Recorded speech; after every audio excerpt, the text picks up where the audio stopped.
To turn on or turn off validated exception chains in Windows 10 Home, open Settings, click or tap submenu icon, and then click or tap Settings. Select Update and Security, and then select Windows Security.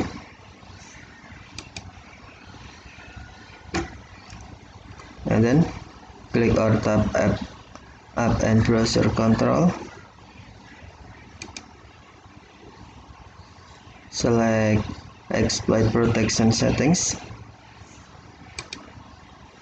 and then scroll down Exploit Protection Settings,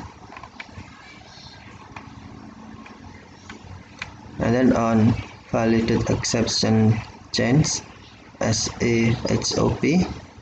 Click or tap drop down menu, and then select on by default to turn on, or select off by default to turn off. Do you want to allow this app to make change your device? Select yes if you sure. This change requires you to restart your device. Ensures the integrity of an exception change during dispatch. Okay, thank you for watching. Have a nice day.